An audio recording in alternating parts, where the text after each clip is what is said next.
नमस्कार, खेत खजाना में आपका स्वागत है। आज 21 मार्च है और दिन है सोमवार। आज मार्च का तीसरा सप्ताह शुरू हो रहा है। होली का त्यौहार जा चुका है और होली के दिनों में 2-4 दिनों के अंदर जो आवक रही सरसों की वो बहुत कमज़ोर रही। करीब 6 से 6.5 लाख गट्टे रही और आज आवक 12 लाख पर वापस आ गई है। ये आवक अभी 1-2 दिन और इंतज़ार करना पड़ेगा कि ये आवक इतनी ही रहती है, 12 लाख ही चलती है या इसमें कुछ घटबढ़ होती है। अगर इसमें थोड़ा बहुत और सुधार होता है, यानी 12 से ये 13-14 की तरफ बढ़ती है, तो थोड़ा सा बाजार और कमज़ोर हो सकता है। हालांकि बहुत बड़ी गिरावट की संभावना नहीं है।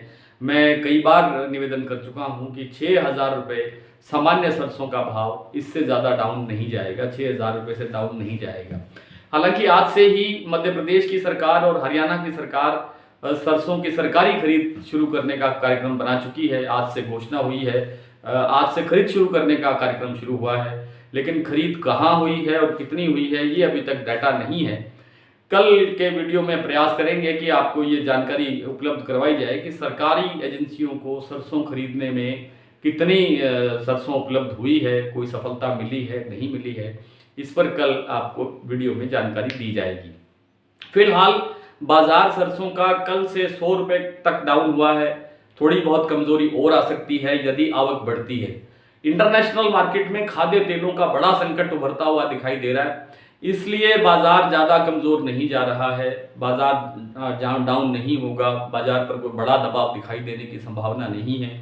और ये भी सत्य है कि फिलहाल जब तक ये आवकें 12-13 लाख गट्टों की बनी रहेगी, तब तक कोई बड़ी तेजी की संभावना नहीं है।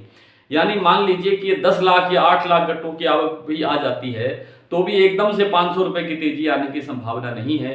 थोड़ा थोड़ा धीरे धीरे करके इसमें सुधार आने की गुंजाइश बनेगी। सरसों के अंदर कई बार पहले निवेदन किया जा चुका है कि सरसों के अंदर इस साल बड़े मंदे की, बड़ी गिरावट की संभावना नहीं है। हाइट इसकी कब बनेगी और कैसे बनेगी, ये जब आवकें समाप्त होना शुरू होंगी या कमज़ोर होना शुरू होगी, तब से इसकी दिशा बनेगी। और सरसों इस साल खूब अच्छा प्रदर्शन करेगी, खूब अच्छे स्तर पर भाव देखे जा सकते हैं। ये भाव कितनी ऊंचाई तक जाएंगे इसका एग्जैक्ट अभी ऐलान करना, घोषणा करना, ये समय से पहले की बात है। लेकिन इतना तय है कि इस बार बाजार 8,000 के घर बड़ी आसानी से देखने को मिल सकते हैं। इससे आगे भी जा सकता है बाजार, लेकिन इससे अब तक जो दिखाई दे रहा है वो केवल 8,000 का ही दिखाई दे रहा है। इससे आगे का जो है, आगे का समय बताएगा कि आगे किस तरह से सरसों की चाल बनेगी, कैसी उपलब्धता रहेगी, इंटरनेशनल मार्केट क्या कहेगा खाद्य तेलों के बारे में, उसके बाद ही सही दिशा बनेगी। अब तक जो दिखाई दे रहा है वो मैं आपको स्पष्ट कर चुका हूँ। खाद्य तेलों की स्थिति ये है कि यूक्रेन से हमारे पास जो सूरजमुखी तेल आता था वो पूरी तरह से बाधित है। जो उस युद्ध शुरू होने से, यानी 25-26 दिन हो चुके, 24-25 दिन आज हो चुके हैं युद्ध चलते हुए। उस युद्ध शुरू होने से पहले जो 1-2 जहाज वहां से चले थे वो जरूर अगले हफ्ते यहाँ पहुंचने की संभावना है। और उसके बाद, अगले हफ्ते नहीं, थोड़ा टाइम और लग सकता है। और उसके बाद सोयाबीन का जो तेल है आयात, उसमें कमी आ रही है। पाम तेल के आयात में कमी आ रही है, क्योंकि जहां जहां पाम तेल है, जैसे इंडोनेशिया है मेन, तो इंडोनेशिया ने, सरकार ने अपने नियम कठोर कर दिए हैं, टैक्स बढ़ा दिए हैं, घरेलू जो बाजार में उपलब्धता पहले से अधिक मात्रा में बनाए रखने की शर्त रख दी है। इस तरह से कुल मिलाकर के जो संकट बना हुआ है, आज ही एक खबर में पढ़ रहा था सुबह कि आंध्र प्रदेश के अंदर खाद्य तेलों का बड़ा संकट पैदा हो गया है, क्योंकि वहां सबसे ज्यादा सूरजमुखी तेल ही खाया जाता है और सूरजमुखी तेल की उपलब्धता वहां पर बहुत ही कम मात्रा में रह गई है। उसका विकल्प भी कई बार बताया जा चुका है कि अगर उसका कोई विकल्प है तो मूंगफली का तेल है, और मूंगफली के तेल में इसलिए कमजोरी नहीं आ रही है, बाजार गिर नहीं रहा है और बाजार कभी भी ये अच्छी तेजी की तरफ बढ़ता हुआ दिख सकता है, मूंगफली का, मूंगफली के तेल का। तो कुल मिलाकर के सरसों के बाजार में फिलहाल मंदे की संभावना नहीं है। 150 रुपए का दबाव अभी और आ सकता है, क्योंकि अभी आवकों का दौर बढ़ने की संभावना है। ऐसा लग रहा है कि अब कुछ दिन आवकों का दौर बढ़ेगा, आवकों का सिलसिला बढ़ेगा। आवक बढ़ने से बाजार पर एक सामान्य सा कारण बनता है कि सामान्य प्रक्रिया होती है कि बाजार दबाव में आता है। अब हमें करना क्या है? अब हमें ये, तो आप घटे भाव के अंदर सरसों का स्टॉक कर सकते हैं, सरसों के तेल का स्टॉक कर सकते हैं। हालांकि अभी तक जो सरसों आ रही है सारी की सारी ये जो रिफाइंड तेल होते हैं उनको बनाने में जा रही है। सरसों के तेल की अभी तक जो इसकी बनाने की प्रक्रिया है वो प्लांटों ने शुरू नहीं किया है, क्योंकि अभी मॉइस्चर है, नमी की मात्रा ज़्यादा है। नमी घटाने में अभी महीना 20 दिन का समय लगेगा, उसके बाद सरसों के तेल बनाने की प्रक्रिया शुरू होगी। अभी तक प्लांटों के पास जो सरसों है वो जो तेल बनाने की प्रक्रिया है वो पुरानी सरसों से पूरी की जा रही है। यदि हमने तिलहन की खेती को बढ़ावा नहीं दिया, जैसे सूरजमुखी हमारे यहाँ दक्षिण भारत के अधिकतर राज्यों में हर 2 महीने के 2.5 महीने के बाद में सूरजमुखी की फसल आ जाती थी, और जब भी ज़मीन खाली होती किसी मेन फसल के पहले या बाद में, तो उस वक्त सूरजमुखी का जो उगाया जाता और सूरजमुखी के तेल की मात्रा काफ़ी अच्छी उपलब्ध रहती थी।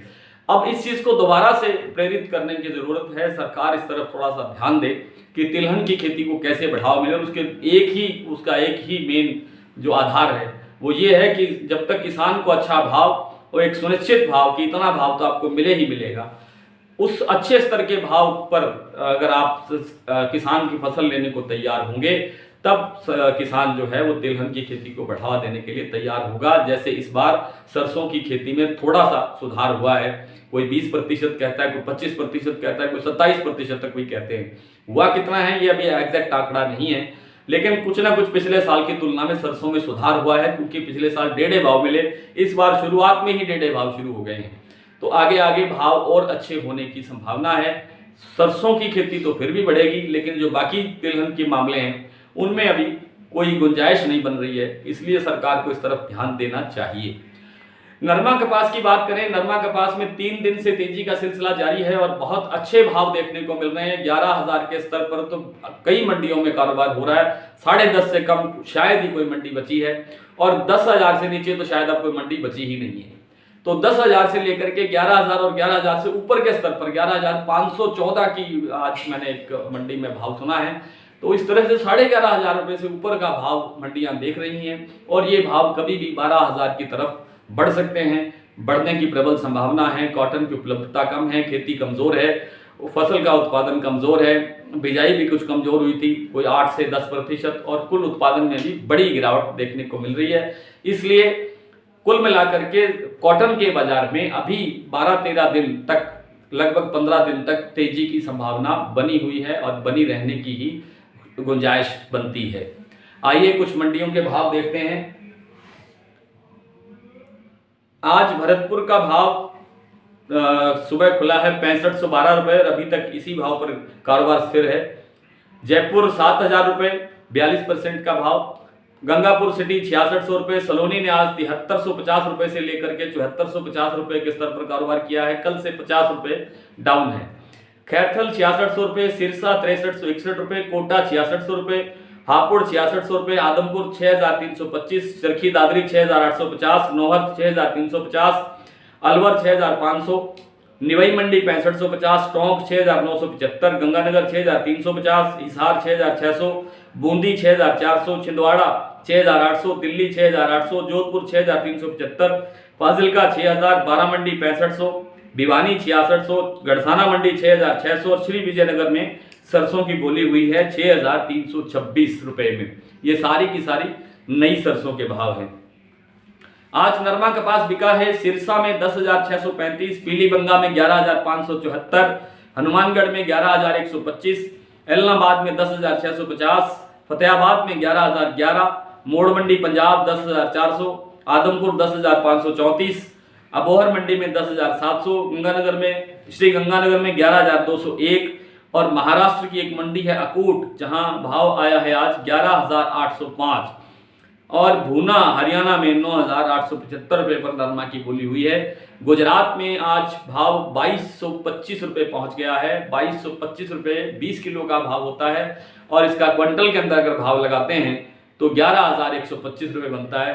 तो कुल मिलाकर के देश की सभी मंडियों में 11,000 और 11,000 के दायरे में कारोबार हो रहा है। इसमें आगे आगे सुधार की गुंजाइश बनेगी। आज इतना ही, कल आपसे फिर मुलाकात होगी, तब तक के लिए नमस्कार।